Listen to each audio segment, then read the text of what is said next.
Setembro de 1978. Um Boeing 727 despenca dos céus. Calma, Benzinho, calma!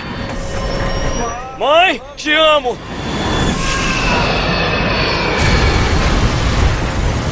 San Diego se torna o local do pior desastre da aviação na história dos Estados Unidos. Eu fiquei arrepiado ao saber que este acidente havia ocorrido. Meu Deus, o local do acidente era horrível. Minha grande preocupação era de como iria juntar as peças daquele quebra-cabeça. As evidências levam os investigadores a uma conclusão extraordinária. Antes de virarmos para descer, eu ouvi. Espere. Um terrível acidente pode ter sido causado Antes de virarmos para descer, eu ouvi, mais ou menos há 1 hora. por uma única sílaba mal entendida.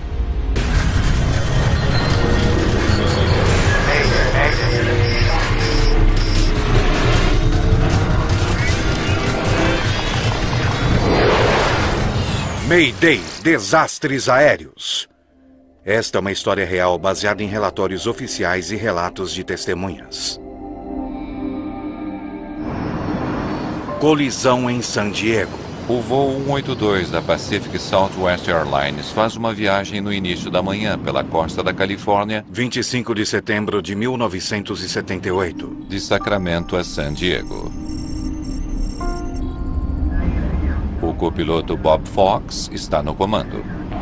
Abordagem PSA 182 saindo de 95 descendo para 7.000. Aeroporto à vista. Veterano há 9 anos com a PSA, ele está prestes a se tornar um comandante. Jim McFerron, o comandante, está com a companhia aérea há 17 anos. Conhecido como um piloto nato, ele é altamente considerado por seus colegas. Este é o segundo voo do dia para ambos. PSA 182, Autorização para aproximação visual. pista 27. Obrigado, autorização para aproximação visual 27. Entre os 128 passageiros, há 30 funcionários da Pacific Southwest, muitos deles voltando à sede da empresa em San Diego. A PSA era uma excelente companhia aérea. Eles tinham um super registro de manutenção, um super registro de segurança. Eram reconhecidos no setor como muito bons. Os pilotos são cautelosos ao chegar a San Diego. O aeroporto Lindbergh é o mais movimentado aeroporto de uma só pista na América do Norte. O aeroporto Lindbergh em San Diego é um lugar desafiador para se aterrissar, devido à sua proximidade do centro da cidade e também alguns obstáculos ao redor dele. Há uma queda muito drástica de terreno. Os pilotos fazem isso o tempo todo e alguns deles não gostam de falar sobre o assunto, mas é um tanto assustador. Havia sempre a preocupação de que, minha nossa, de que um dia pudesse haver um grande acidente.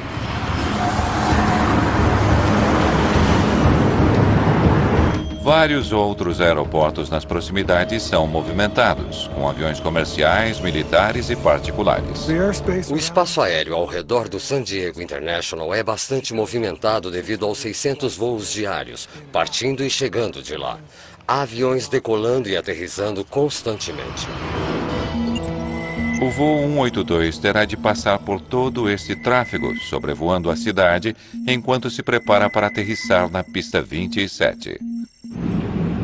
Mart Wayne está na posição de engenheiro de voo. Ao se aproximarem do aeroporto, ele entra em contato com a sede da companhia. Estamos fora de Los Angeles, San Diego, em 0905. PSA 182, entendido. Um pouco atrasado, mas obrigado. Acabo de passar meu off-report e o cara começou a rir. Você compensa isso relatando nossa próxima decolagem. Muito boa. Ainda que eles fossem brincalhões e descontraídos, eles eram extremamente profissionais. As tripulações eram muito agradáveis. Você sentia que eles queriam que você estivesse em seus aviões. Era ótimo. Sorria conosco. Era seu lema. Era uma experiência. Era divertido.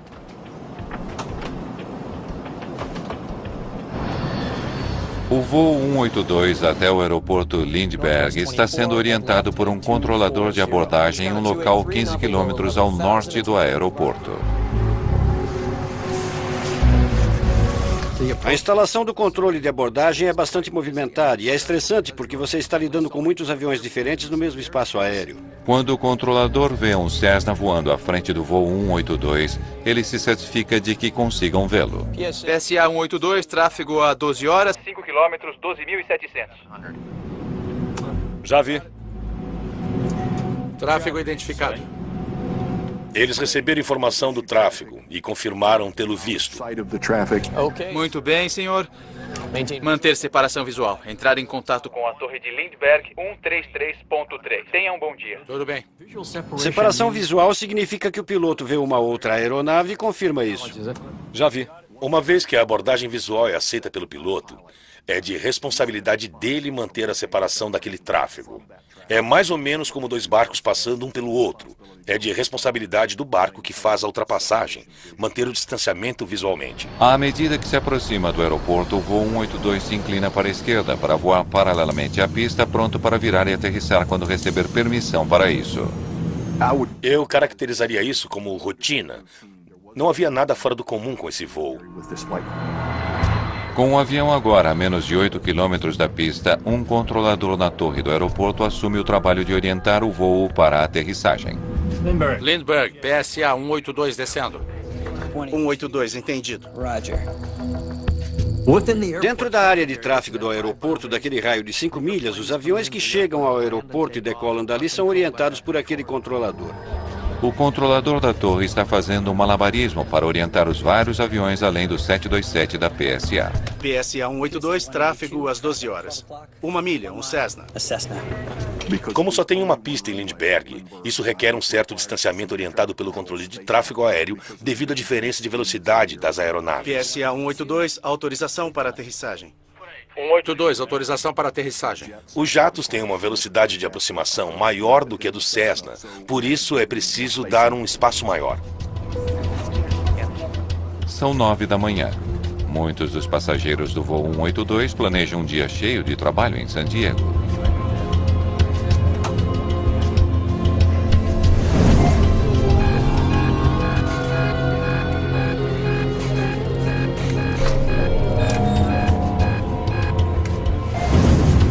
Baixar trem de pouso. A minutos da aterrissagem, o piloto Bob Fox vê um avião à distância. Há um ali embaixo. Eu estava olhando o que chegava por ali.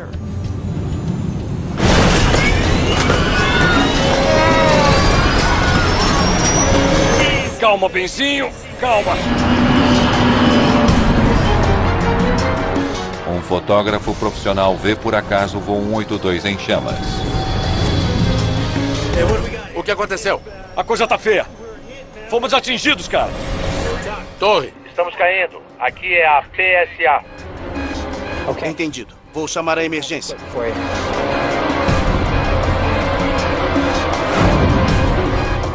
O radar do controlador de abordagem revela que o 727 colidiu com o Cessna. Santo Deus. É uma colisão.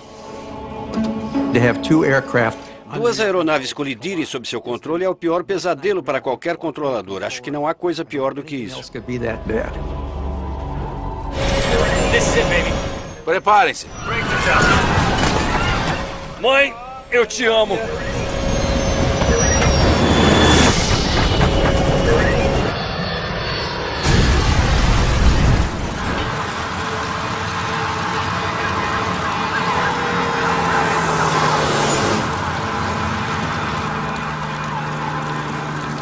De repente, ele veio direto e rompeu em chamas. Foi terrível.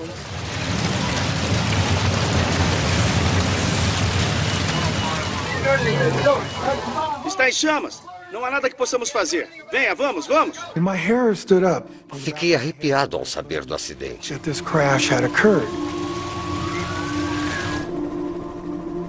Aquele enorme cogumelo de fumaça e fogo podia ser visto por milhares de pessoas.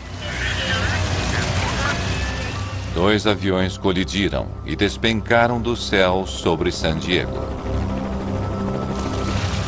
A cidade está em estado de choque. Entretanto, a verdadeira escala da tragédia está apenas começando a surgir.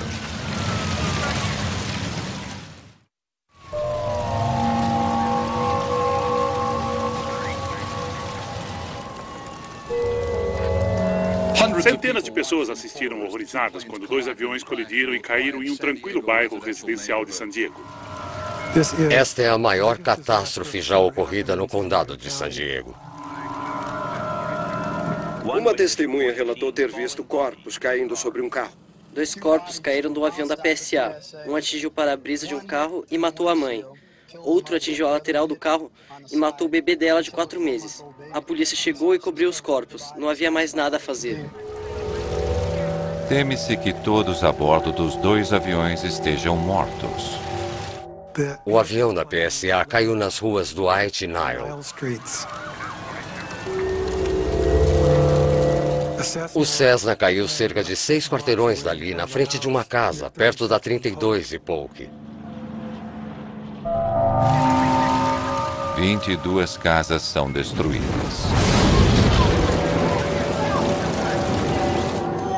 7 moradores são mortos e mais 9 estão feridos. A cidade está em estado de choque. Ouvimos o noticiário e viemos para cá para ver o que a gente podia fazer para ajudar. Estamos andando por aqui. Transporte, água, é horrível, é realmente terrível. Greg Clark é policial em San Diego e corre até o local para ajudar a procurar sobreviventes. Minha impressão foi que uma bomba enorme havia explodido. Tudo que estava no caminho da aeronave foi totalmente destruído. Havia centos de passageiros presos nas laterais das casas, pedaços da fuselagem por toda parte.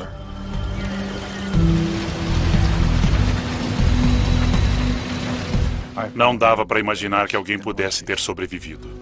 2 horas depois do acidente, a investigadora do NTSB, Wally Funk, chega de Los Angeles.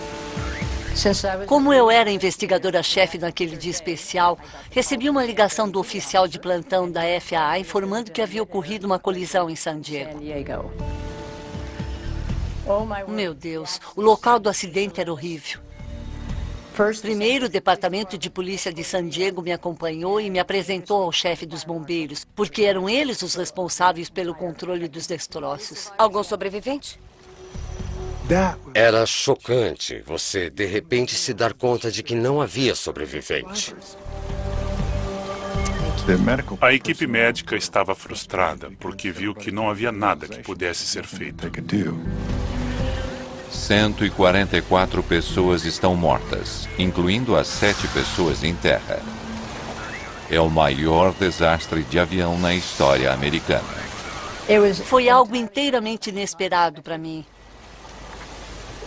Havia muitos pedaços e peças por toda parte, não só da aeronave, mas das casas. Comecei por fotografar e fazer anotações. E a minha grande preocupação era como conseguir montar este quebra-cabeça. Funk precisa de uma confirmação de que os destroços de um pequeno avião encontrado a 6 quarteirões dali é, na verdade, o que colidiu com o 727. Não havia dúvida alguma. Havia transferências de tinta, havia peças e partes das 2 aeronaves diferentes. Sim, tratava-se de uma colisão em pleno ar. Não havia dúvida sobre isso. Entretanto, existe uma questão ainda mais ameaçadora. Como tal acidente poderia ter acontecido? Tínhamos de identificar, em meio a um emaranhado de metal, onde os 2 haviam se chocado. E eu realmente me senti compelida a trazer os destroços do Cessna para o local dos destroços principais. Coloque isso ali, para que pudéssemos, de certa forma, entender o que havia realmente acontecido. Finalmente, os destroços dos 2 aviões são enviados para um hangar para uma reconstrução. É um grande quebra-cabeça e você precisa tentar montá-lo uma peça de cada vez. Funk grava tantas entrevistas quanto possível, enquanto as pessoas ainda se lembram do que viram. Mas eu descobri em todas as minhas investigações que as crianças de até seus 17, 18 anos de idade são minhas melhores testemunhas. Porque um jovem vai me dar uma interpretação muito boa do que ele viu, e não do que ele acha que ouviu ou acha que viu. Havia poucas pessoas que descreveram o que viram cair do céu. Pode me dizer exatamente o que viu quando olhou para cima? Mas todas as entrevistas são decepcionantes. Então não viu a colisão de fato? Não havia ninguém que tivesse realmente visto a coisa toda acontecer, mas apenas quem tivesse visto a coisa depois do grande estrondo. A coisa mais próxima que se tem da colisão em si é uma filmagem de uma equipe de televisão de um Cessna despencando dos céus. O NTSB envia mais pessoas de Washington, incluindo o investigador sênior Philip Hogg. Vai ser um grande trabalho aqui. Vamos direto ao ponto, tudo bem? Sei que você fez uma grande investigação e se concentrou principalmente na aeronave maior. Foi muito bom estar com o pessoal quando eles finalmente chegaram. O suporte técnico foi maravilhoso e nós meio que dividimos as funções. Então eu investigarei o Cessna. Em busca de mais informações sobre o avião menor, eles revisam seus registros para aquele dia. O Cessna pertencia a uma escola de treinamento de voo e um piloto estudante estava tendo uma aula. Havia um instrutor de voo sentado do lado direito e um piloto estudante aprendendo a lidar com seus instrumentos. Os investigadores ficam sabendo que o aluno fez a aproximação na pista 9 2 vezes, praticando a aterrissagem usando apenas seus instrumentos. Pilotos que voam por instrumentos precisam de mais prática de abordagem da pista do que de aterrissagens. A mídia local se precipita ao apresentar uma conclusão. Muitas pessoas acreditavam que o acidente tinha de ser culpa do Cessna, porque ele estava sendo pilotado por um aluno. Isso pode vir a criar um equívoco em meio ao público em geral e à mídia de que aviões comerciais devem ter prioridade para decolar e aterrissar. Mas não é assim que a coisa funciona. O primeiro é o primeiro a chegar. No entanto, com um avião de uma companhia aérea se aproximando de um grande aeroporto, as pessoas queriam saber como é que aquele avião pequeno estava ali afinal. A esperança é que as caixas pretas recuperadas no local do acidente ajudem a responder tal pergunta. Uma delas estava na frente, o gravador de voz da cabine, e a outra na caixa de escada à polpa, e o gravador de dados do voo. Elas foram levadas a Washington, D.C. Descobrir o que foi dito no cockpit e o que os instrumentos indicavam leva muito tempo. Nesse meio tempo, os investigadores entrevistam o primeiro dos dois controladores que estavam orientando os aviões. Pode nos mostrar as duas trajetórias? O controlador de abordagem se lembra das rotas dos dois aviões, mas não tem certeza das rotas que eles tomaram, pois o radar de abordagem não é gravado. O 727 estava voando para o leste para fazer uma volta e pousar na pista 27. E o Cessna estava voando no sentido nordeste, mas estava a milhas à frente do 727, provavelmente indo para casa depois de aterrissar e decolar na pista 9. Eles deviam estar a uma distância de 1 milha um do outro. Como eu já havia estado em Lindbergh várias vezes como piloto, imaginei, será que eles estariam na direção certa, nas altitudes corretas?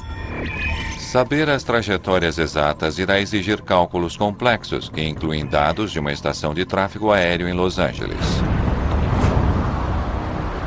Enquanto isso, uma transcrição da conversa do controlador com os dois aviões revela que os pilotos estavam cientes da posição um do outro. Então, a tripulação da PSA relatou ter visto o Cessna quando eles ainda estavam a 3 milhas de distância. Os aviões estariam em algum lugar por aqui e aqui. Já vi. Tráfego identificado. O piloto do Cessna também recebeu informações sobre o 727 atrás deles. Tráfego a 6 horas. 2 milhas a leste. Um jato da PSA chegando a Lindbergh, 3.200. Já está vendo ele? Se os pilotos de ambos os aviões sabiam a respeito um do outro, a pergunta dos investigadores é por que eles colidiram. Um novo equipamento de radar instalado apenas um mês antes do acidente havia sido projetado para evitar exatamente esse tipo de incidente. O sistema de alerta de colisão foi instituído para evitar colisões, para alertar os controladores para o fato de uma colisão iminente entre duas aeronaves. Você não recebeu alerta algum? Nós recebemos. E o ignoramos. Explique. Bem, quando o alerta soou, eu o mencionei ao meu supervisor.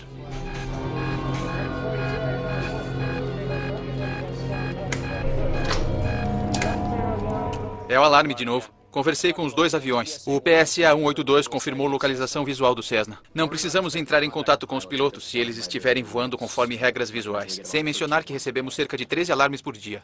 Ele conversou com o seu superior, contou a ele sobre o alerta, mas como recebiam muitos alarmes falsos, eles simplesmente o ignoraram. Os controladores decidiram não agir em função do alerta. Entretanto, eles ainda entram em contato com o Cessna e repetem uma mensagem anterior. Tráfego em sua vizinhança. Jato da PSA tem você à vista. Ele está descendo para Lindbergh. Pode-se quase dizer que foi uma chamada de gentileza do controlador para o Cessna. Entretanto, naquele exato momento... Veja isso. Os aviões colidem. Eu acho que eles deveriam ter observado esses dois aviões um pouco mais de perto. Acho que eles se portaram com muita indiferença a respeito. Investigadores entrevistam o controlador da torre de Lindbergh, tentando entender por que ele também não conseguiu avisar os dois aviões sobre uma colisão iminente. Eles descobrem que ele monitorava o tráfego com um radar menos sofisticado. Na época, o controlador da torre não tinha o sistema de alerta de colisão. Quando o controlador viu os aviões a uma distância de 1,5 km, ele fez contato e alertou o 727. PSA 182. Tráfego às 12 horas, 1 milha, Cessna. Acho que Passamos por ele, à nossa direita. sim. Se o piloto diz passamos por ele à nossa direita, isto implica que ele continua mantendo o distanciamento visual. Era responsabilidade dele e você não se preocuparia com isso. Depois de conversarem com os dois controladores, os investigadores ainda não têm uma resposta para a pergunta-chave na colisão. Quem bateu em quem?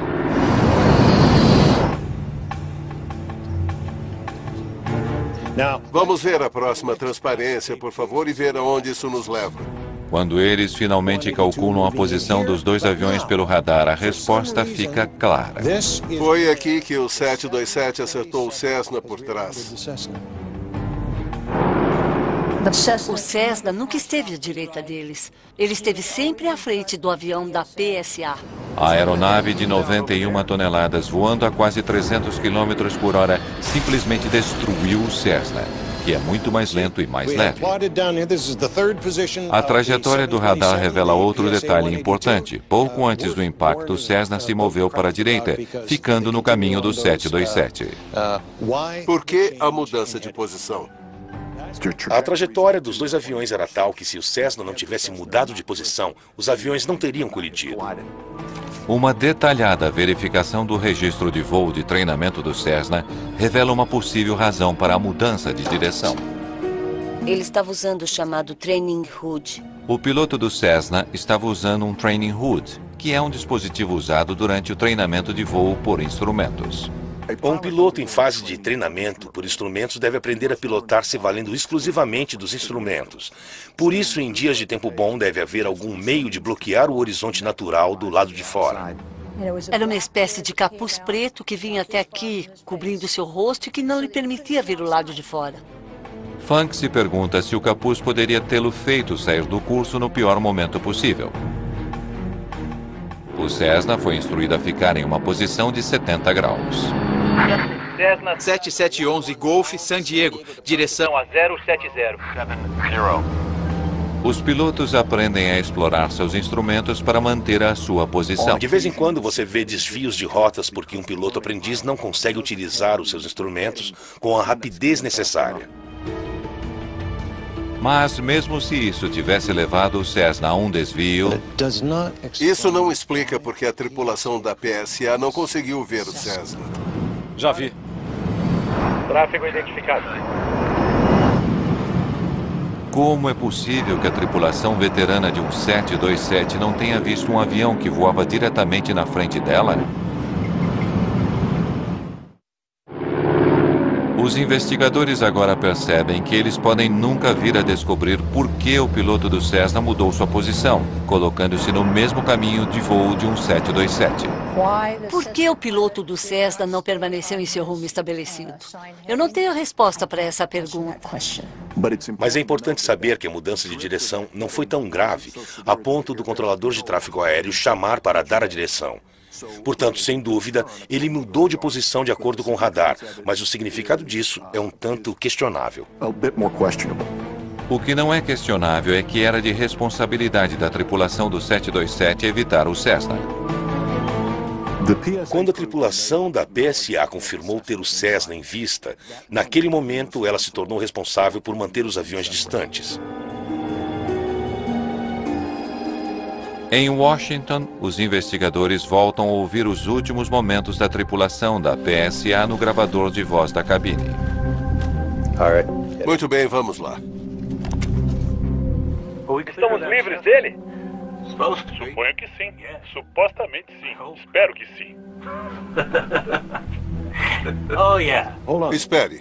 Volte. Philip Hogg se concentra na conversa gravada 35 segundos antes da colisão. Estamos livres do Cessna? Supostamente sim. Sim. Espero que sim. Antes de virarmos, eu vi há 1 hora. Deve estar atrás de nós agora. A tripulação da PSA não só não vê o Cessna, como imagina já ter passado por ele. Ele estava na frente deles o tempo todo.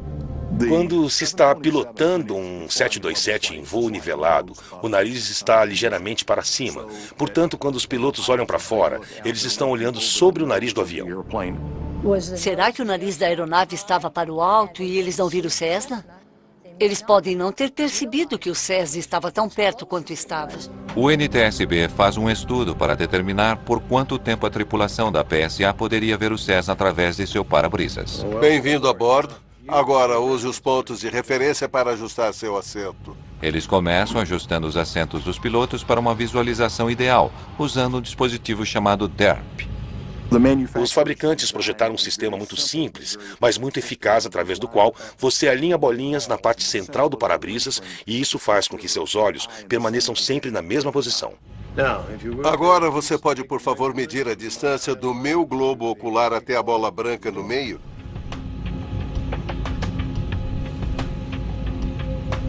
Certo, agora do globo ocular até o chão, por favor. Após a determinação do ângulo de visão dos pilotos, o fotógrafo usa uma câmera especial para tirar fotografias panorâmicas do campo de visão de cada piloto. Muito bem, vamos ver o que os pilotos conseguem ver. Coloque a visualização. Ele começa com o ângulo de visão do comandante. Faixas de radar fornecem ângulo do rumo, arfada e inclinação lateral do Cessna, e eles colocam esses dados sobre as fotografias em intervalos de 10 segundos. Muito bem, vamos ver o que o copiloto pode ver, por favor. O que eles descobrem é surpreendente. Um período de tempo mais longo do que o esperado, durante o qual a tripulação da PSA conseguiria ver o Cessna.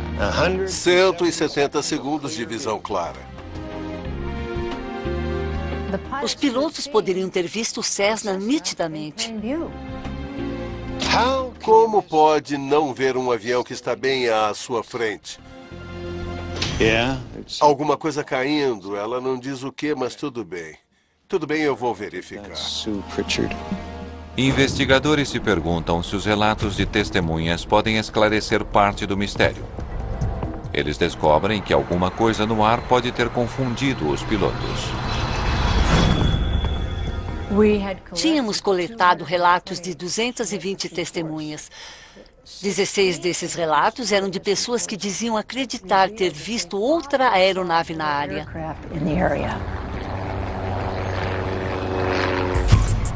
Os controladores de tráfego aéreo não se lembram de um terceiro avião voando nas proximidades, mas muitos pequenos aviões não têm um transponder, o dispositivo necessário para identificá-los. Se eles não tinham um transponder, o terceiro avião não teria sido visível para o radar de San Diego. Investigadores estudam as gravações de voz na cabine mais atentamente, procurando pistas sobre um terceiro avião. Antes de virarmos para descer, eu vi há mais ou menos 1 hora. Deve estar atrás de nós agora. 35 segundos antes do acidente, a tripulação acreditava que o Cessna estivesse em segurança fora de seu caminho. Mas a referência de 1 hora do comandante parece estranha. As trajetórias dos dois aviões mostram que o Cessna nunca esteve naquela posição. O Cessna estava às 11 horas. Então, que avião eles estavam procurando? O fato de estar a 1 hora e não às 11 indica a possibilidade de que ele tenha visto outra aeronave. Ela poderia estar a uma certa distância, mas ele viu outra aeronave. Em seguida, outra pista sobre um possível terceiro avião. Há um ali embaixo. Eu estava vendo que chegava ali. O avião que ele vê está vindo em direção ao campo. Isso significa que ele está voando na direção oposta do Cessna que foi atingido. Isso faz com que a possibilidade de que eles tenham visto um outro avião diferente seja maior. Mas exatamente que avião? Isso é algo que eles podem nunca vir a saber, mesmo depois de analisar os 16 relatos que falavam de outra aeronave. A equipe concluiu que as 16 testemunhas não conseguiam realmente posicionar uma aeronave naquela área específica, naquele determinado momento. Os investigadores estão diante de um impasse. Seu estudo de visibilidade diz que o Cessna esteve tecnicamente visível por 170 segundos, quase 3 minutos inteiros. Então, por que a tripulação do 727 o perdeu de vista? Eles se voltam para a gravação de voz da cabine. 3 milhas logo ao norte do campo, em direção nordeste, Cessna 172, subindo VFR Tá bom, pare a fita. 1400. 135 segundos para o impacto. É então que o controlador menciona o Cessna pela primeira vez. Toque a fita novamente. PSA 182. 2 minutos antes da colisão, a tripulação ouve a posição do Cessna, mas eles ainda não o viram.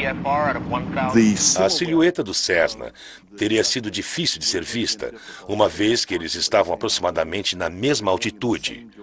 Estavam indo na mesma direção.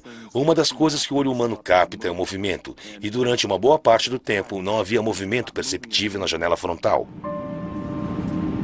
San Diego PS, somos número 2 porque nos esforçamos mais. O Cessna está agora visível em sua janela há quase 80 segundos, mas a tripulação não conseguiu vê-lo. 90 segundos para o impacto e eles recebem outro aviso.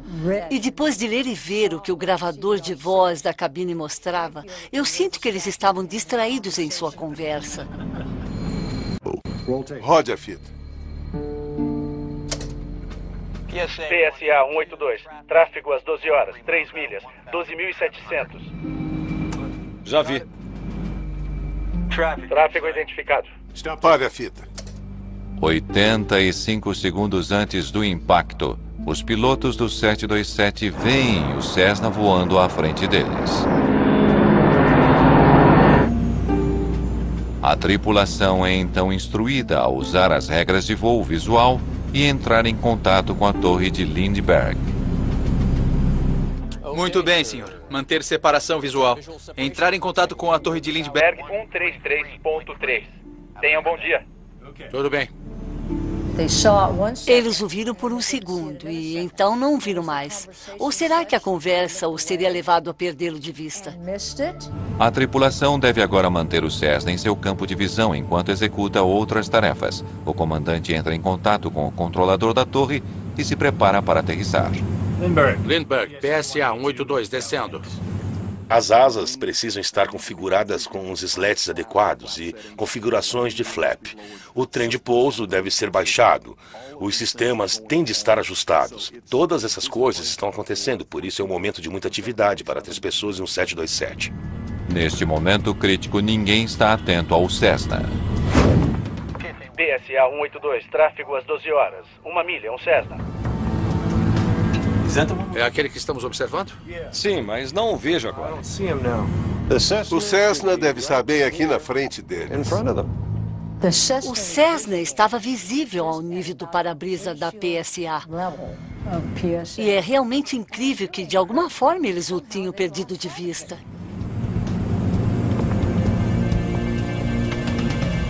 Muito bem. Me mostre como normalmente você ajusta seu assento, por favor.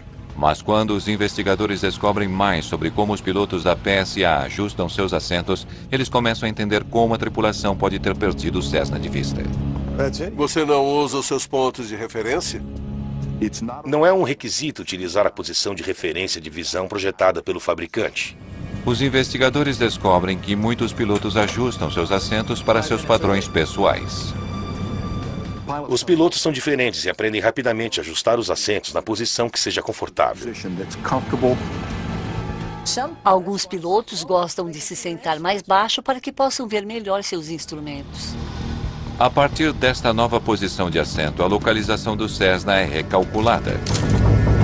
Os resultados mostram uma diferença importante entre as duas configurações.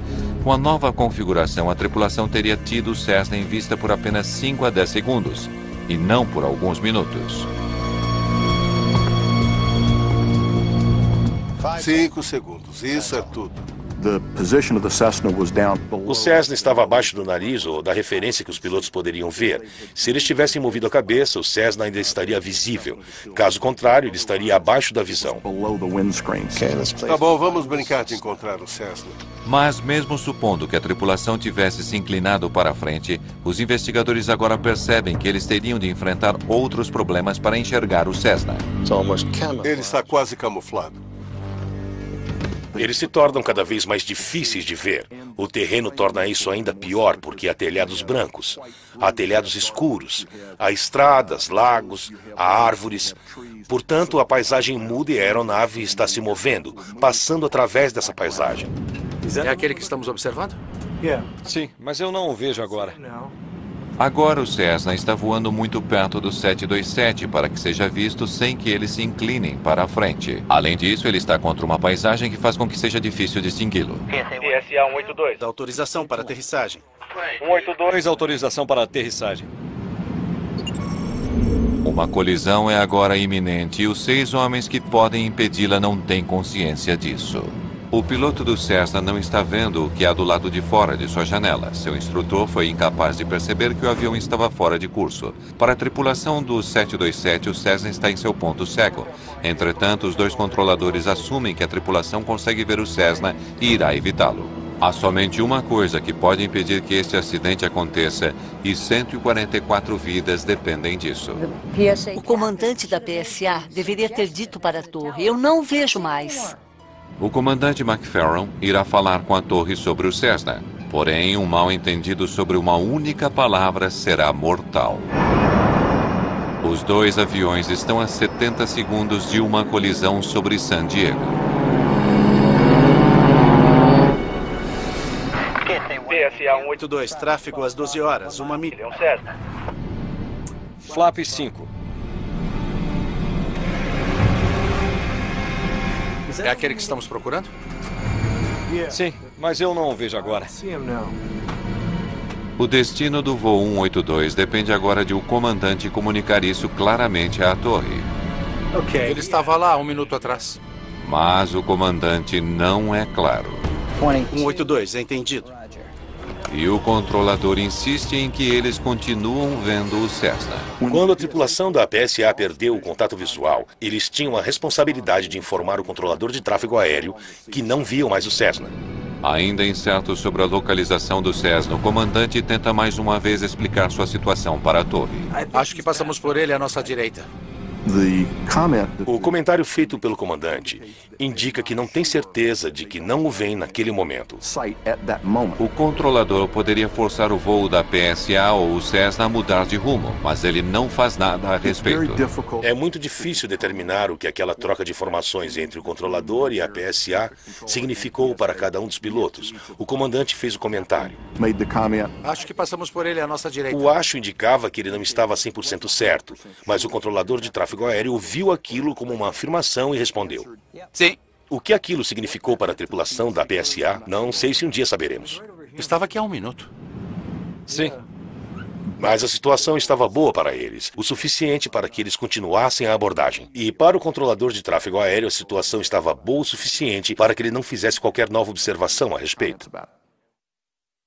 Muito bem, temos... Os investigadores querem saber por que o controlador não tomou nenhuma atitude. Eles compararam então duas gravações separadas da conversa entre o comandante e o controlador. Tá bom, Chris. Vamos ouvir o cockpit primeiro. Acho que passamos por ele à nossa direita. Passamos. Acho que ouvi passamos antes. Verifique, por favor.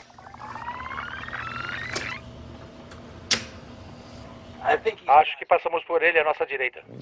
Ele continua dizendo passamos. Vamos comparar com o que diz a torre, porque eu acho que ouvi passando. Acho que passamos por ele à nossa direita. Passando? Eu estava certo. Soava como passando. Devido à estática de rádio, o controlador ouviu a palavra passando e não passamos. E a diferença pode ter selado o destino do voo 182. Passando. Uma grande diferença. As gravações revelam que, enquanto o piloto do voo 182 da PSA dizia uma coisa, o controlador da torre de Lindbergh ouvia outra. Acho que ele está passando à nossa direita. Sim. Agora os investigadores entendem por que o controlador não tomou nenhuma atitude. Se ele tivesse ouvido as palavras "passamos por ele à nossa direita", ele teria visto em seu radar que o piloto estava errado e que o 727 não tinha, na verdade, passado o Cessna. Mas o controlador de tráfego aéreo ouviu. Ele está passando pela nossa direita, o que indicava que eles ainda tinham contato visual. Ele acreditaria que o piloto estava mantendo o distanciamento. Era responsabilidade dele e o controlador não se preocuparia. Na primavera de 1979, os investigadores finalmente concluem de quem é a culpa. A conclusão do relatório do Conselho é muito clara. A tripulação, obviamente, não viu a aeronave, o Cessna, a tempo de desviar dele e evitar um acidente catastrófico. A tripulação da PSA, ao perder contato visual, tinha a responsabilidade de informar o controlador que não via mais o Cessna, e isso eles não fizeram. O piloto do Cessna também é mencionado como um fator do acidente por ter mudado de rumo sem notificar a torre. Ambos os controladores são criticados por não seguirem o protocolo e não terem dado à tripulação do 727 a direção específica do Cessna.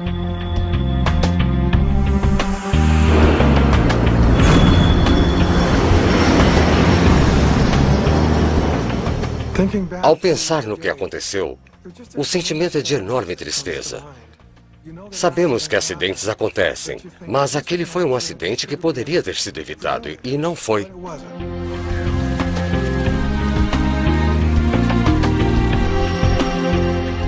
Recomendações do relatório focam então na melhoria do sistema de controle de tráfego aéreo de Lindbergh.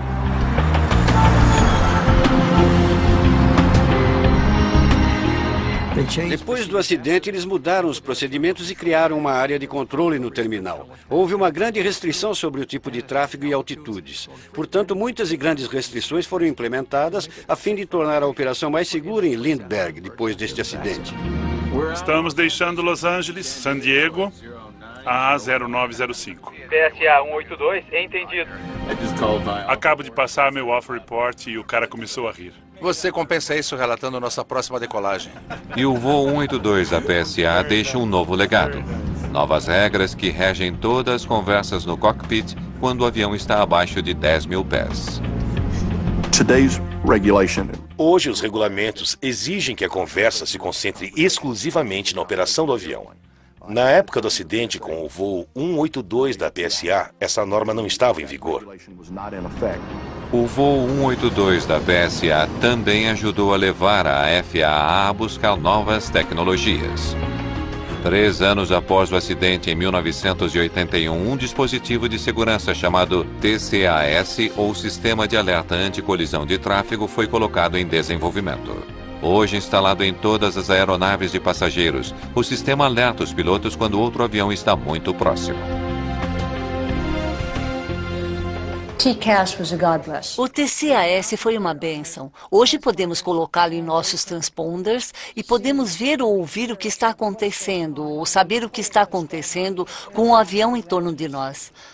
Avançamos muito para tornar a aviação mais segura, para que as pessoas possam voar e se sentir confortáveis, sabendo que seu avião irá levá-las para onde elas querem ir.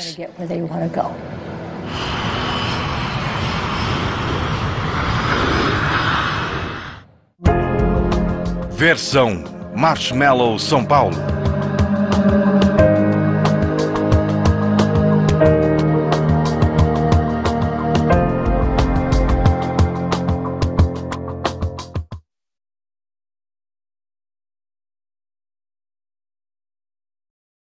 Uma detalhada verificação do registro de voo de treinamento do Cessna revela uma possível razão para a mudança de direção. Ele estava usando o chamado Training Hood. O piloto do Cessna estava usando um Training Hood, que é um dispositivo usado durante o treinamento de voo por instrumentos. Um piloto em fase de treinamento por instrumentos deve aprender a pilotar se valendo exclusivamente dos instrumentos. Por isso, em dias de tempo bom, deve haver algum meio de bloquear o horizonte natural do lado de fora. Era uma espécie de capuz preto que vinha até aqui, cobrindo seu rosto e que não lhe permitia ver o lado de fora. Funk se pergunta se o capuz poderia tê-lo feito sair do curso no pior momento possível. O Cessna foi instruído a ficar em uma posição de 70 graus. Cessna 7711 Golf, San Diego, direção a 070.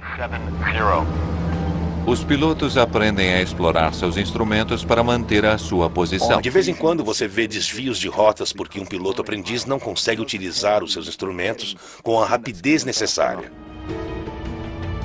Mas mesmo se isso tivesse levado o Cessna a um desvio...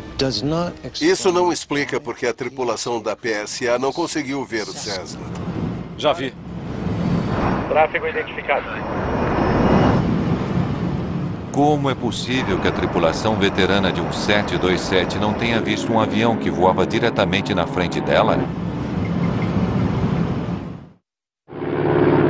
Os investigadores agora percebem que eles podem nunca vir a descobrir por que o piloto do Cessna mudou sua posição, colocando-se no mesmo caminho de voo de um 727.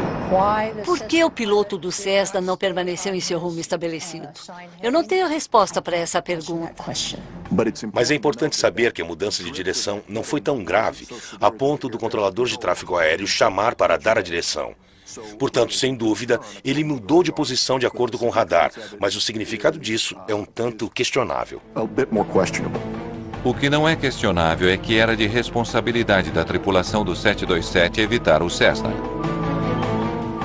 Quando a tripulação da PSA confirmou ter o Cessna em vista, naquele momento ela se tornou responsável por manter os aviões distantes. Em Washington, os investigadores voltam a ouvir os últimos momentos da tripulação da PSA no gravador de voz da cabine. Muito bem, vamos lá.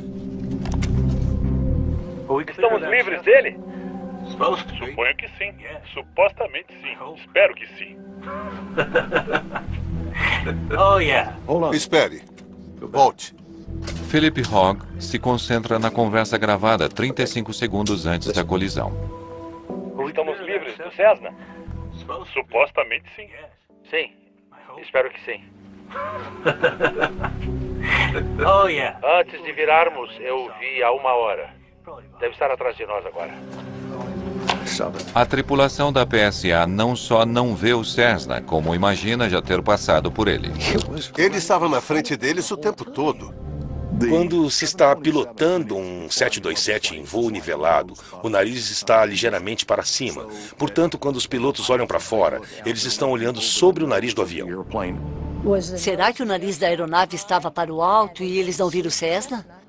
Eles podem não ter percebido que o Cessna estava tão perto quanto estava. O NTSB faz um estudo para determinar por quanto tempo a tripulação da PSA poderia ver o Cessna através de seu para-brisas. Bem-vindo a bordo. Agora use os pontos de referência para ajustar seu assento. Eles começam ajustando os assentos dos pilotos para uma visualização ideal, usando um dispositivo chamado DERP.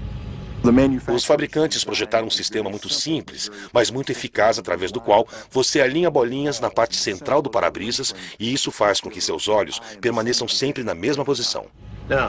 Agora você pode, por favor, medir a distância do meu globo ocular até a bola branca no meio?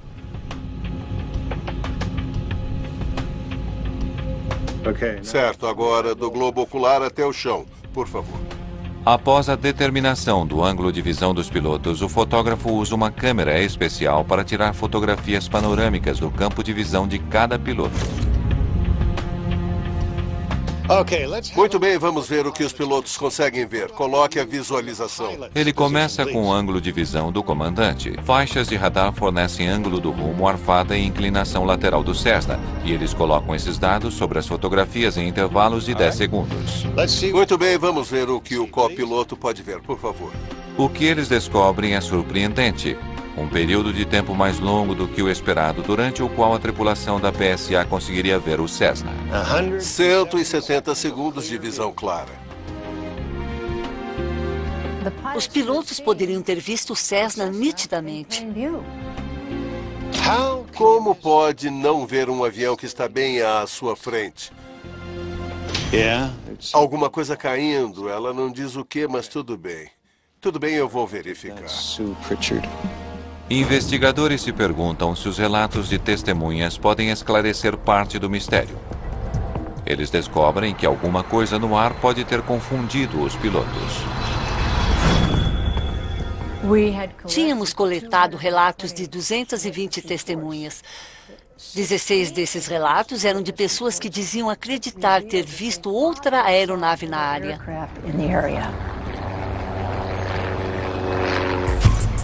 Os controladores de tráfego aéreo não se lembram de um terceiro avião voando nas proximidades, mas muitos pequenos aviões não têm um transponder, o dispositivo necessário para identificá-los. Se eles não tinham um transponder, o terceiro avião não teria sido visível para o radar de San Diego. Investigadores estudam as gravações de voz na cabine mais atentamente, procurando pistas sobre um terceiro avião. Antes de virarmos para descer, eu vi há mais ou menos 1 hora. Deve estar atrás de nós agora.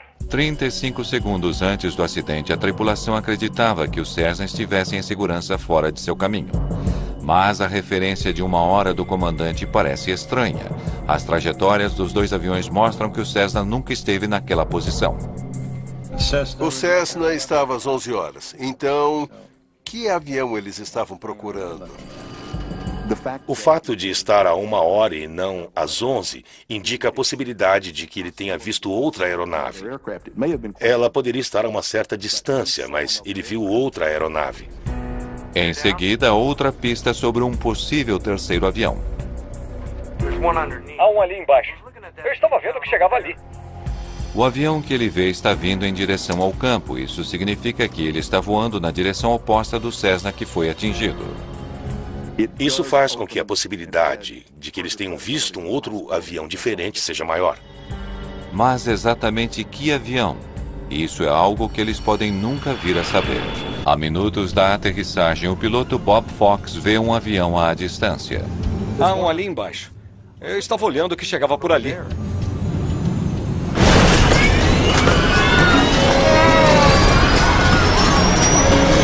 Calma, benzinho. Calma. Um fotógrafo profissional vê por acaso o voo 182 em chamas. O que aconteceu? A coisa tá feia. Fomos atingidos, cara. Torre. Estamos caindo. Aqui é a PSA. Ok. Entendido. Vou chamar a emergência.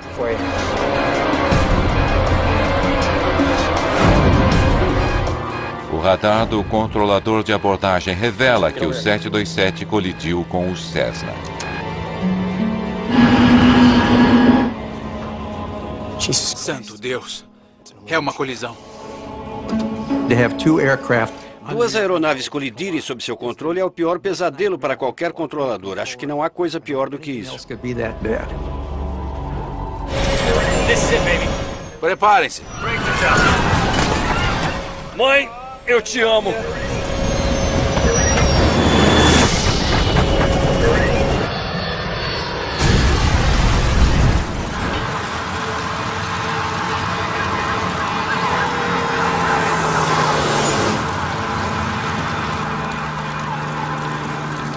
De repente, ele veio direto e rompeu em chamas.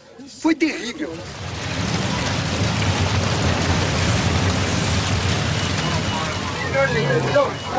Está em chamas. Não há nada que possamos fazer. Venha, vamos, vamos.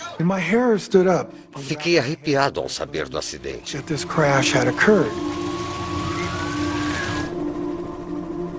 Aquele enorme cogumelo de fumaça e fogo podia ser visto por milhares de pessoas. 2 aviões colidiram e despencaram do céu sobre San Diego. A cidade está em estado de choque. Entretanto, a verdadeira escala da tragédia está apenas começando a surgir.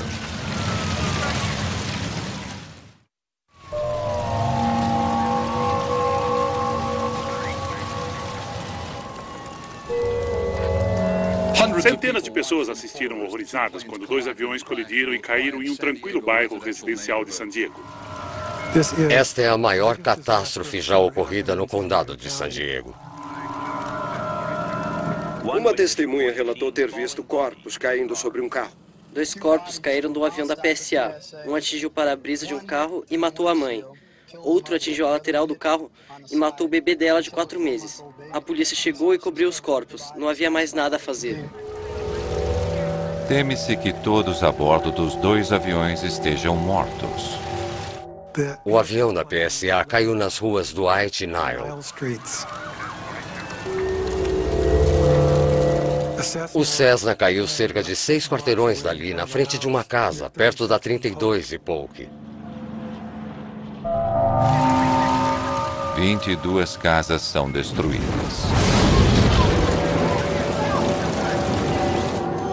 7 moradores são mortos e mais 9 estão feridos. A cidade está em estado de choque. Ouvimos o noticiário e viemos para cá para ver o que a gente podia fazer para ajudar. Estamos andando por aqui. Transporte, água, é horrível, é realmente terrível. Greg Clark é policial em San Diego e corre até o local para ajudar a procurar sobreviventes. Minha impressão foi que uma bomba enorme havia explodido. Tudo que estava no caminho da aeronave foi totalmente destruído. Havia centos de passageiros presos nas laterais das casas, pedaços da fuselagem por toda parte.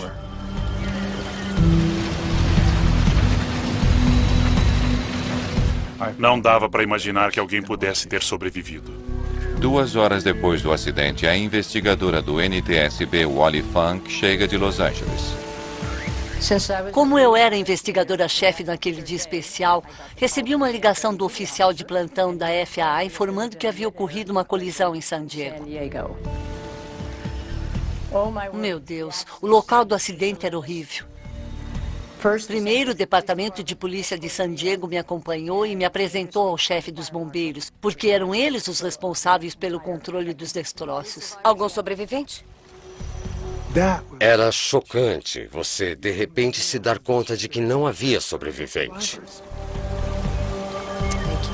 A equipe médica estava frustrada porque viu que não havia nada que pudesse ser feito.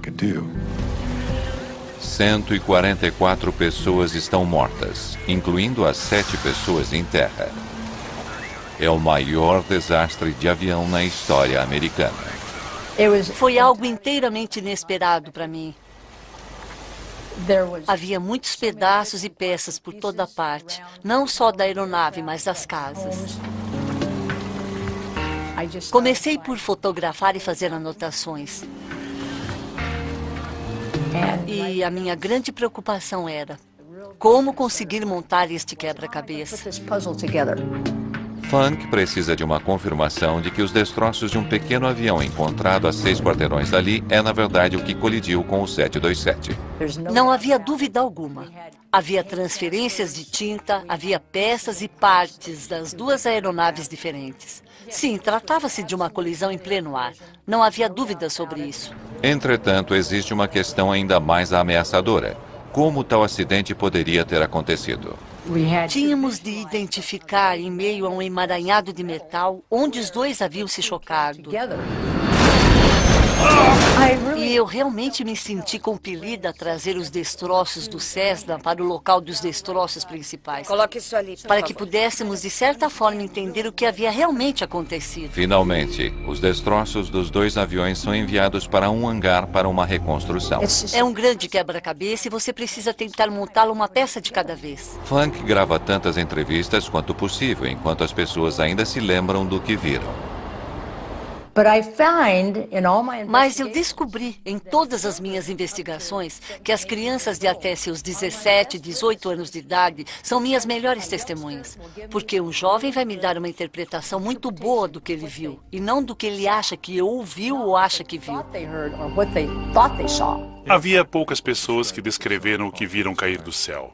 Pode me dizer exatamente o que viu quando olhou para cima? Mas todas as entrevistas são decepcionantes. Então não viu a colisão de fato?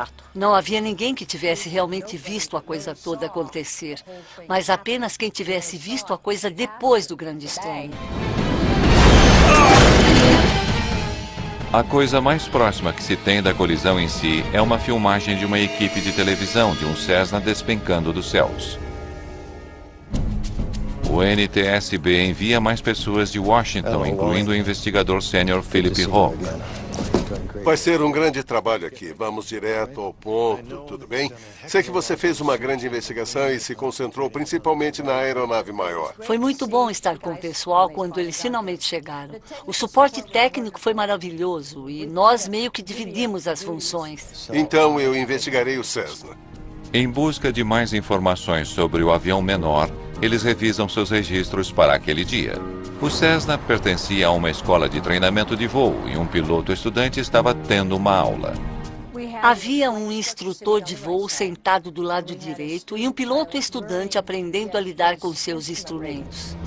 Os investigadores ficam sabendo que o aluno fez a aproximação na pista 9 2 vezes, praticando aterrissagem usando apenas seus instrumentos. Pilotos que voam por instrumentos precisam de mais prática de abordagem da pista do que de aterrissagens. A mídia local se precipita ao apresentar uma conclusão. Muitas pessoas acreditavam que o acidente tinha de ser culpa do Cessna, porque ele estava sendo pilotado por um aluno. Isso pode vir a criar um equívoco em meio ao público em geral e à mídia de que aviões comerciais devem ter prioridade para decolar e aterrissar. Mas não é assim que a coisa funciona. O primeiro é o primeiro a chegar. No entanto, com um avião de uma companhia aérea se aproximando de um grande aeroporto, as pessoas queriam saber como é que aquele avião pequeno estava ali afinal. A esperança é que as caixas pretas recuperadas no local do acidente ajudem a responder tal pergunta. Uma delas estava na frente, o gravador de voz da cabine, e a outra na caixa de escada, a polpa, e o gravador de dados do voo. Elas foram levadas a Washington, D.C. Descobrir o que foi dito no cockpit e o que os instrumentos indicavam leva muito tempo. Nesse meio tempo, os investigadores entrevistam o primeiro dos 2 controladores que estavam orientando os aviões. Pode nos mostrar as 2 trajetórias? O controlador de abordagem se lembra das rotas dos 2 aviões, mas não tem certeza das rotas que eles tomaram, pois o radar de abordagem não é gravado. O 727 estava voando para o leste para fazer uma volta e pousar na pista 27. E o Cessna estava voando no sentido nordeste, mas estava a milhas à frente do 727, provavelmente indo para casa depois de aterrissar e decolar na pista 9. Eles deviam estar a uma distância de 1 milha um do outro. Como eu já havia estado em Lindbergh várias vezes como piloto, imaginei, será que eles estariam na direção certa, nas altitudes corretas? Saber as trajetórias exatas irá exigir cálculos complexos, que incluem dados de uma estação de tráfego aéreo em Los Angeles. Enquanto isso, uma transcrição da conversa do controlador com os 2 aviões revela que os pilotos estavam cientes da posição um do outro. Então, a tripulação da PSA relatou ter visto o Cessna quando eles ainda estavam a 3 milhas de distância. Os aviões estariam em algum lugar por aqui e aqui. Já vi. Tráfego identificado. O piloto do Cessna também recebeu informações sobre o 727 atrás deles. Tráfego às 6 horas. 2 milhas a leste. Um jato da PSA chegando a Lindbergh, 3.200. Já está vendo ele? Se os pilotos de ambos os aviões sabiam a respeito um do outro, a pergunta dos investigadores é por que eles colidiram. Um novo equipamento de radar instalado apenas um mês antes do acidente havia sido projetado para evitar exatamente esse tipo de incidente. O sistema de alerta de colisão foi instituído para evitar colisões, para alertar os controladores para o fato de uma colisão iminente entre duas aeronaves. Você não recebeu alerta algum? Nós recebemos. E o ignoramos. Explique. Bem, quando o alerta soou, eu o mencionei ao meu supervisor.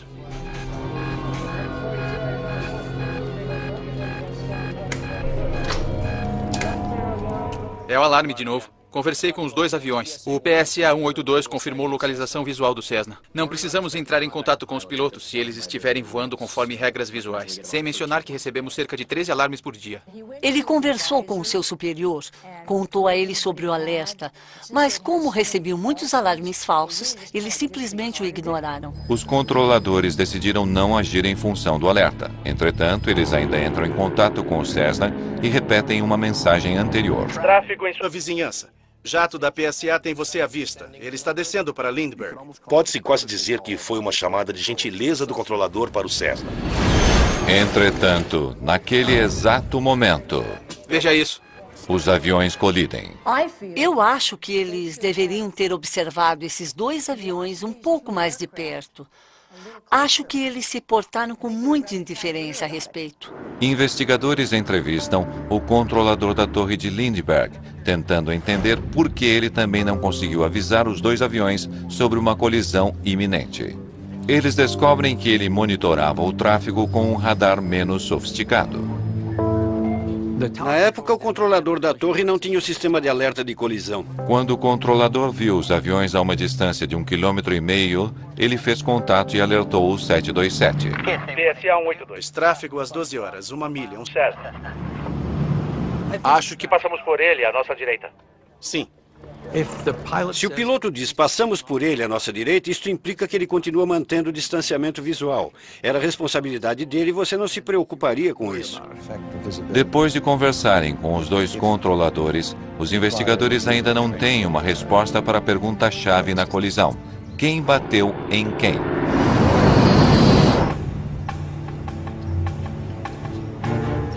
Vamos ver a próxima transparência, por favor, e ver aonde isso nos leva. Quando eles finalmente calculam a posição dos dois aviões pelo radar, a resposta fica clara. Foi aqui que o 727 acertou o Cessna por trás. O Cessna nunca esteve à direita deles. Ele esteve sempre à frente do avião da PSA. A aeronave de 91 toneladas, voando a quase 300 km por hora, simplesmente destruiu o Cessna, que é muito mais lento e mais leve. A trajetória do radar revela outro detalhe importante. Pouco antes do impacto, o Cessna se moveu para a direita, ficando no caminho do 727. Por que a mudança de posição? A trajetória dos dois aviões era tal que se o Cessna não tivesse mudado de posição, os aviões não teriam colidido. Setembro de 1978. Um Boeing 727 despenca do céu. Calma, Benzinho, calma! Mãe, te amo!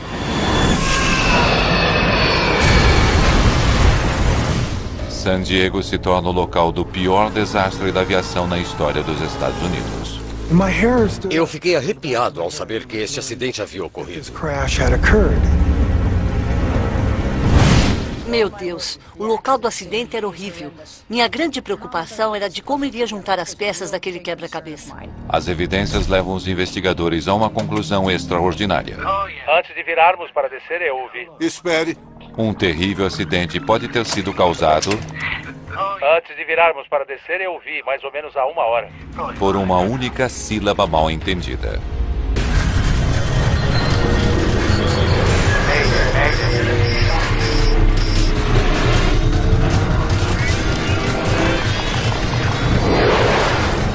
Mayday, desastres aéreos. Esta é uma história real baseada em relatórios oficiais e relatos de testemunhas. Colisão em San Diego. O voo 182 da Pacific Southwest Airlines faz uma viagem no início da manhã pela costa da Califórnia, 25 de setembro de 1978, de Sacramento a San Diego. O copiloto Bob Fox está no comando. Abordagem PSA 182 saindo de 95 descendo para 7.000. Aeroporto à vista. Veterano há 9 anos com a PSA, ele está prestes a se tornar um comandante. Jim McFerron, o comandante, está com a companhia aérea há 17 anos. Conhecido como um piloto nato, ele é altamente considerado por seus colegas. Este é o segundo voo do dia para ambos. PSA 182. Autorização para aproximação visual, pista 27. Obrigado, autorização para aproximação visual 27. Entre os 128 passageiros, há 30 funcionários da Pacific Southwest, muitos deles voltando à sede da empresa em San Diego. A PSA era uma excelente companhia aérea. Eles tinham um super registro de manutenção, um super registro de segurança. Eram reconhecidos no setor como muito bons. Os pilotos são cautelosos ao chegar a San Diego. O aeroporto Lindbergh é o mais movimentado aeroporto de uma só pista na América do Norte. O aeroporto Lindbergh em San Diego é um lugar desafiador para se aterrissar devido à sua proximidade do centro da cidade e também alguns obstáculos ao redor dele. Há uma queda muito drástica de terreno. Os pilotos fazem isso o tempo todo e alguns deles não gostam de falar sobre o assunto, mas é um tanto assustador. Havia sempre a preocupação de que, minha nossa, de que um dia pudesse haver um grande acidente.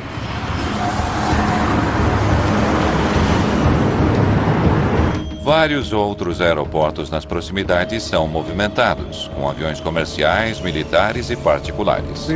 O espaço aéreo ao redor do San Diego International é bastante movimentado devido aos 600 voos diários, partindo e chegando de lá.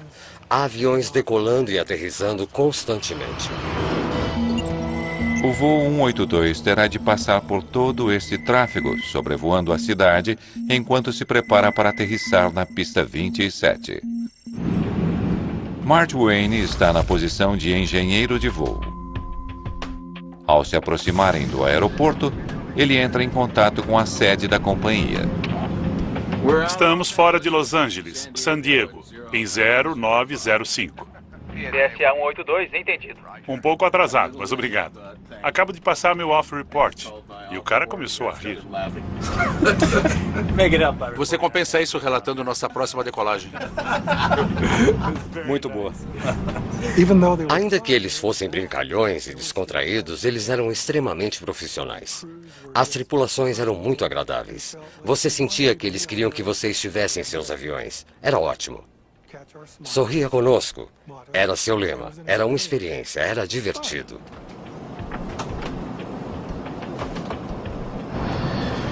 O voo 182 até o aeroporto Lindbergh está sendo orientado por um controlador de abordagem em um local 15 quilômetros ao norte do aeroporto.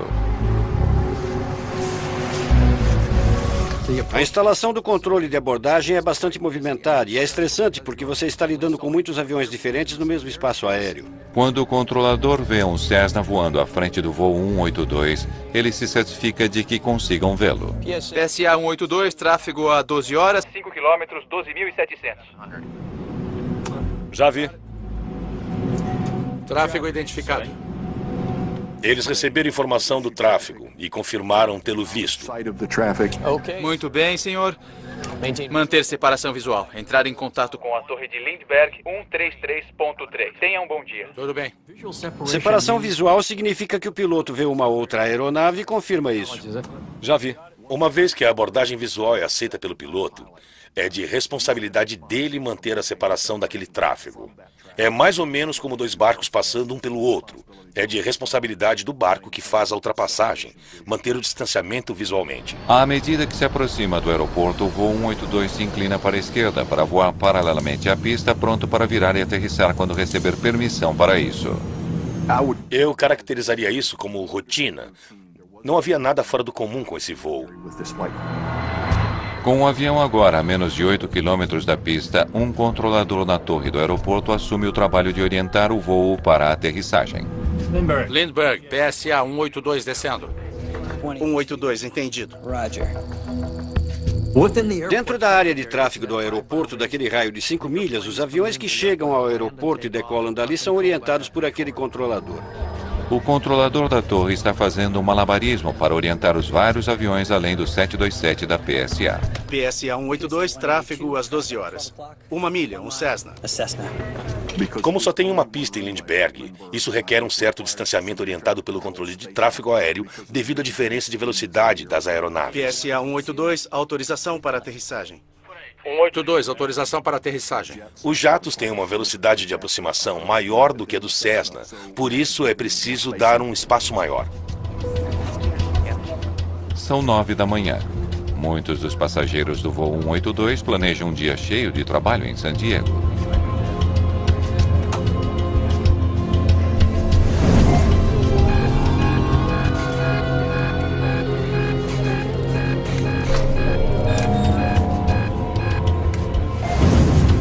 Baixar trem de pouso. Mesmo depois de analisar os 16 relatos que falavam de outra aeronave. A equipe concluiu que as 16 testemunhas não conseguiam realmente posicionar uma aeronave naquela área específica, naquele determinado momento. Os investigadores estão diante de um impasse. Seu estudo de visibilidade diz que o Cessna esteve tecnicamente visível por 170 segundos, quase 3 minutos inteiros. Então, por que a tripulação do 727 o perdeu de vista? Eles se voltam para a gravação de voz da cabine. 3 milhas logo ao norte do campo, em direção nordeste, Cessna 172, subindo VFR Tá bom, pare a 1400. 135 segundos para o impacto. É então que o controlador menciona o Cessna pela primeira vez. Toque a fita novamente. PSA 182. 2 minutos antes da colisão, a tripulação ouve a posição do Cessna, mas eles ainda não ouviram. A silhueta do Cessna teria sido difícil de ser vista, uma vez que eles estavam aproximadamente na mesma altitude. Estavam indo na mesma direção. Uma das coisas que o olho humano capta é o movimento, e durante uma boa parte do tempo não havia movimento perceptível na janela frontal. San Diego PS, somos número 2 porque nos esforçamos mais. O Cessna está agora visível em sua janela há quase 80 segundos, mas a tripulação não conseguiu vê-lo. 90 segundos para o impacto e eles recebem outro aviso. E depois de ler e ver o que o gravador de voz da cabine mostrava, eu sinto que eles estavam distraídos em sua conversa. Rode a fita. PSA 182, tráfego às 12 horas, 3 milhas, 12.700. Já vi. Tráfego identificado. Pare a fita. 85 segundos antes do impacto, os pilotos do 727 veem o Cessna voando à frente deles. A tripulação é então instruída a usar as regras de voo visual e entrar em contato com a torre de Lindbergh. Muito bem, senhor. Manter separação visual. Entrar em contato com a torre de Lindbergh. 133.3. Tenha um bom dia. Tudo bem. Eles o viram por um segundo e então não o viram mais. Ou será que a conversa os teria levado a perdê-lo de vista? A tripulação deve agora manter o Cessna em seu campo de visão enquanto executa outras tarefas. O comandante entra em contato com o controlador da torre e se prepara para aterrissar. Lindbergh, PSA 182 descendo. As asas precisam estar configuradas com os slats adequados e configurações de flap. O trem de pouso deve ser baixado. Os sistemas têm de estar ajustados. Todas essas coisas estão acontecendo, por isso é um momento de muita atividade para 3 pessoas em um 727. Neste momento crítico, ninguém está atento ao Cessna. PSA 182, tráfego às 12 horas. 1 milha, um Cessna. É aquele que estamos observando? Sim, mas não o vejo agora. O Cessna deve estar bem aqui na frente deles. O Cessna estava visível ao nível do para-brisa da PSA. E é realmente incrível que, de alguma forma, eles o tinham perdido de vista.